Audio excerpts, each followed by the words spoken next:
Welcome friends.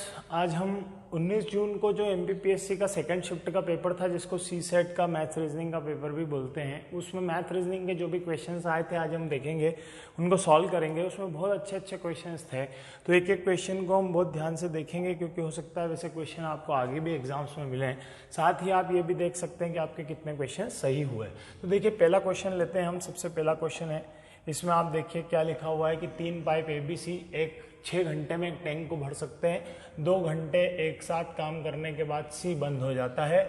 ए और B शेष हिस्से को 7 घंटे में भर सकते हैं। ठीक है, अब यहाँ पे इफिशिएंसी निकालना थोड़ा सा कठिन है, तो इसके लिए आपको एक काम करना पड़ेगा कि ए बी सी 6 घंटे में एक टैंक भर देते हैं। तो यहाँ हम लिखेंगे ए बी और सी किसी टैंक को कितने घंटे में भर सकते हैं? 6 घंटे में भर सकते हैं। तो हम क्या करते हैं कि 6 के मल्टीपल में टैंक की कैपेसिटी ले लेते हैं। तो हम एक काम करते हैं, यहाँ पे एक टैंक बना लेते हैं जिसकी कैपेसिटी हम ले लेते हैं कि एक टैंक जो है ये 30 लीटर की क्षमता है। इसकी कितनी क्षमता है? 30 लीटर। यहाँ आप 60 भी ले सकते हैं, 12 भी ले सकते हैं, 18 भी ले सकते हैं, 6 के मल्टीपल में कुछ भी ले सकते हैं। हमने 30 ले लिया। अब देखिए, अगर 30 लीटर की क्षमता है तो 6 घंटे में ये 30 लीटर पूरा भर देते हैं। अब बोल रहे हैं कि 6 घंटे में भर सकते हैं, पर 2 घंटे एक साथ काम करने के बाद सी बंद हो जाता है। मतलब ए बी और सी ने 2 घंटे काम किया है। कितने घंटे काम किया है? 2 घंटे। तो ए बी सी 6 घंटे में 30 लीटर भर देते हैं। तो बताइए 6 पंजे 30, इससे इसमें भाग दे दीजिए आप। 5 लीटर भरेंगे 1 घंटे में। 6 घंटे में 30 लीटर, तो 1 घंटे में 5 लीटर। तो 2 घंटे काम किया इन्होंने, तो 5 गुणित 2 कर देते हैं, तो 10 लीटर। मतलब 10 लीटर पानी तो ए बी सी ने मिलके भर दिया है। अब कौन चला गया? बी चला गया, बी बंद हो गया। अब कौन बचा? ए और बी बचा। तो ए और बी को कितना पानी और भरना है भाई? तो यहाँ पे अब पानी और भरना रहेगा कितना? 20 लीटर। 20 लीटर। अब ये 20 लीटर पानी भरने आएंगे, तो 20 लीटर इनको देखो कितना टाइम लग रहा है। इसमें 7 घंटे का समय लगता है इनको 20 लीटर भरने में। तो 1 लीटर में कितना समय लगेगा? तो ए प्लस बी की क्षमता निकाल लेते हैं। तो ए प्लस बी की क्षमता हो गई 20/7। ये ए प्लस बी की क्षमता हो गई। ठीक है, अब क्या पूछा है आगे? आगे बोला है कि टैंक को भरने के लिए अकेले सी द्वारा लिए गए कितने घंटे हैं। अब अगर सी अकेला भरेगा टैंक, तो कितने घंटे में भरेगा वो देखना है। तो हमें सी की क्षमता निकालनी पड़ेगी यहाँ पे। तो देखिए, सी की इफिशियंसी अगर हम निकालते हैं तो सी बराबर क्या हो जाएगा? ए प्लस बी जो टोटल टाइम ले रहा था, तीनों मिलके कितने ले रहे थे? 5 लीटर भर रहे थे 1 घंटे में। और ये दोनों ए और बी मिलके कितने लीटर भर रहे हैं? 20/7 लीटर भर रहे हैं 1 घंटे में। तो यहाँ से 20/7 को आप माइनस कर दीजिए, तो सी की कैपेसिटी आ जाएगी कि सी कितना भर सकता है। तो 7 पंजे 35, 35 माइनस 20 कर देंगे आप, तो कितना हो जाएगा? 15, 15/7 लीटर प्रति घंटा। ये क्षमता है किसकी? सी की। अब सी की इफिशियंसी आपके सामने आ गई है। अब क्वेश्चन सॉल्व हो जाएगा। बस कितने सी द्वारा लिए गए टोटल घंटे, मतलब सी अकेला काम कर रहा होता है, पूरा 30 लीटर सी को भरना होता तो कितनी देर लगती है आपसे पूछिए। तो 30 लीटर टोटल है। अगर टोटल कितना है यहाँ पे? 30 लीटर, और सी की क्षमता कितना है? 15/7। तो आप अपॉन कर देंगे किससे? सी से। तो यहाँ कर देंगे आप 15/7। 7 पलट के ऊपर आ जाएगा, तो ये होगा 30 × 7/15। 15 दूनी हो जाएगा 30, 7 दूनी हो जाएगा 14। तो 14 घंटे का समय अकेले सी को लगेगा। आंसर है इसका 14 घंटे। आया समझ में आपको? ठीक है, आगे देखिए, अगला क्वेश्चन लेते हैं। यहाँ बोला है कि एक दुकानदार की लागत 5 महीनों की बिक्री दुकानदार की 5 महीनों की बिक्री इस प्रकार है। ये पहले महीने की बिक्री है, ये दूसरे महीने की बिक्री है, तीसरे की है, ये चौथे की है, ये 5वें की है। छठे महीने में उसके पास कुल कितनी बिक्री होना चाहिए ताकि उसका एवरेज 6500 हो जाए। मतलब हर महीने उसको क्या करना है? 6500 का सामान बेचना है। किसी महीने में वो ज़्यादा बेचता है 6500 से, किसी महीने में कम बेचता है। तो हम एवरेज क्या करता है? सबको एक जैसा बना देता है। तो हम यहाँ लिख लेते हैं 6435, यहाँ लिख लेते हैं 6927, यहाँ लिख लेते हैं 6855, यहाँ 7230 और 6562। अब हर बार उसे कितना बेचना है, हर बार उसे बेचना है 6500, तो 6500 यहाँ बड़ी वैल्यू है तो ऊपर लिख लेते हैं, 6500 यहाँ कम है तो नीचे लिख लेते हैं, यहाँ भी कम है तो नीचे लिख लेते हैं, यहाँ भी कम है तो नीचे लिख लेते हैं, यहाँ भी कम है तो नीचे लिख लेते हैं। मतलब एक ही महीना ऐसा गया है जब उसने 6500 से कम सामान बेचा है, बाकी सब में तो वो ज़्यादा ही बेच रहा है। तो यहाँ पे कितना कम बेचा है देखिए, तो 35 और यहाँ पे 100 बनाना है तो 65 रुपीज़ माइनस में आ गया है वो यहाँ, मतलब उसने 65 रुपये का कम सामान बेचा था यहाँ पे। यहाँ पे क्या होगा देखिए, ये 500 है, ये 927, मतलब 427 रुपये का ज़्यादा सामान बेच दिया। जो सामान ज़्यादा बेच रहा है उसे ग्रीन से लिख देता हूँ मैं, तो प्लस में यहाँ पे आ जाएगा 427। यहाँ भी पॉजिटिव चल रहा है, 427 का ज़्यादा बेच दिया है। यहाँ पे 355 रुपये का ज़्यादा सामान बेचा है उसने, यहाँ पे उसने 730 रुपये आ जाएगा देखिए, 730 रुपये का सामान ज़्यादा बेचा है, और यहाँ पे उसने 62 रुपीज़ का सामान ज़्यादा बेचा है। ठीक है, हर महीने उसने सामान ज़्यादा बेचा है, बस एक महीना ऐसा है जिसमें उसने सामान कम बेचा है। तो अब देखिए 65 माइनस में है और प्लस में 62 है, तो इन दोनों को आप अगर काट दें यहाँ से, इससे इसको कैंसिल आउट कर दें, तो टोटल रिजल्टेंट इसका आ जाएगा 3 रुपये, 3 रुपये माइनस। तो इस 3 रुपये को इसमें से माइनस कर देते हैं अपन। ठीक है, देखिए 3 रुपये को आप इसमें से माइनस कर दीजिए, तो ये आ जाएगा आपका 424 प्लस में, तो 424, 355 इन सबको जोड़ दीजिए, 424, 355, 730, ये हो गया, वो तो कैंसिल हो गया। अब देखिए ये कितना आ गया 9, ये कितना आ गया 7, 8, 10, 0, 1, ये आ गया 1509 रुपये। मतलब वो 1509 रुपये का सामान ऑलरेडी ज़्यादा बेच चुका है। तो इस बार जो लास्ट 6 मंथ है उसको 6500 से कम सामान बेचना है, तो 6500 में से माइनस कर दीजिए आप 1509। अब 0 में से 10 में से 9 जाएगा तो 1 आएगा। अब यहीं से देख लीजिए यूनिट प्लेस पे केवल एक ही ऑप्शन ऐसा दिख रहा है जहाँ पे 1 है, इसका मतलब इसका आंसर क्या आएगा 4991। आप इसको सॉल्व करके देख लेना, 4991 इसका रिजल्ट आएगा। तो ये हो गया इसका आंसर। अगर आपने ये लगाया है तो बिल्कुल सही है। आगे बढ़ते हैं, तीसरे क्वेश्चन पे आते हैं। यहाँ पे देखिए 5 लगातार विषम संख्याओं का औसत 61 है। उच्चतम संख्या और निम्नतम संख्या के बीच का अंतर क्या होगा?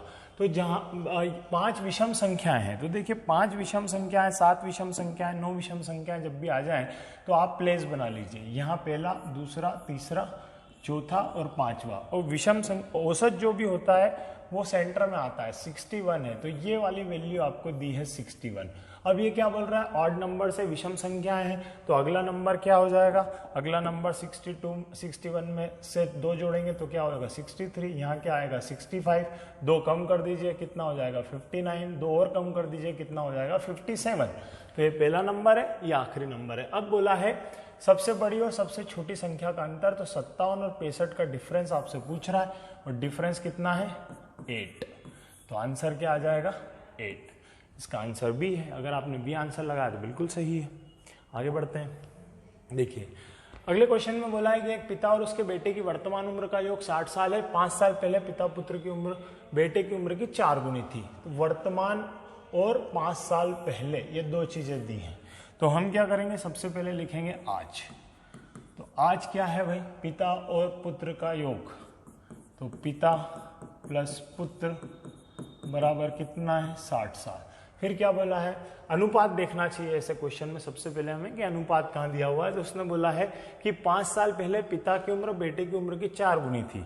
तो 5 साल पहले यहाँ लिखेंगे हम, 5 साल पहले पिता कितने होंगे 4 गुने थे, तो 4x, पुत्र कितना होगा, तो क्या होगा x। अब जो योग आज दिया हुआ है, तो ध्यान से देखिए 5 साल पहले और आज, तो आज से 5 साल पहले बेटा भी 5 साल छोटा होगा और पिताजी भी 5 साल छोटे होंगे। तो ये योग अगर हम 5 साल पहले ले जाएंगे तो इसमें से क्या माइनस हो जाएगा, 10 माइनस हो जाएगा, 5 साल बेटे के और 5 साल पुत्र के। तो यहाँ पे योग क्या होगा, इसका 50 होगा। तो इन दोनों को जोड़ दीजिए, 4x और x 5x, 5x बराबर कितना आ गया 50, यहाँ 60 है, यहाँ 50 होगा क्योंकि 5 साल दोनों बड़े हो गए हैं। तो यहाँ से इसे कैंसिल करेंगे तो x बराबर कितना आ जाएगा 10। तो आप देखिए x बराबर 10 आ गया, मतलब पुत्र की उम्र कितनी है, यहाँ पे 10 साल आ गई, पिताजी की उम्र कितनी आ गई 40 साल आ गई। पर ये उम्र कब की है, 5 साल पहले की है। तो आज की उम्र पूछी है तो 5 साल इसमें जोड़ दीजिए, तो 10 में आप 5 ऐड करेंगे तो पुत्र की वर्तमान उम्र कितनी आ जाएगी 15 साल। है क्या ऑप्शन, देखिए ये रहा ऑप्शन। तो अगर आपने 15 साल लगाया तो बिल्कुल सही है। आ रहा है आपको समझ में, बहुत सरल पेपर था, ध्यान दीजिए। सचिन राहुल से 7 साल छोटा है यदि उसकी आयु का अनुपात 7:9 है। तो यहां पहले हम अनुपात लिख लेते हैं, सचिन राहुल का अनुपात 7:9 है। पहले सचिन बोला है तो पहले सचिन का अनुपात आएगा, बाद में राहुल बोला है तो बाद में राहुल का आएगा।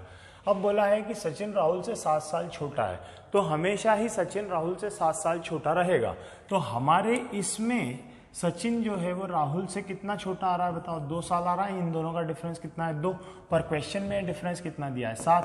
तो 2 बराबर क्या रख देते हैं 7, तो 1 बराबर क्या हो जाएगा 7/2, या फिर x, यहाँ पे x भी ले सकते हैं। अगर 2x लेते हैं आप, यहाँ भी x लेते हैं, यहाँ भी x लेते हैं, तो डिफरेंस क्या होगा 2x बराबर 7, तो x बराबर 7/2। तो पूछा है कि सचिन की उम्र क्या है, तो सचिन की उम्र 7x है, तो इसमें वैल्यू रख दीजिए 7 × x की वैल्यू 7/2, तो ये कितनी हो गई 49/2, और 49/2 मतलब 24.5 साल।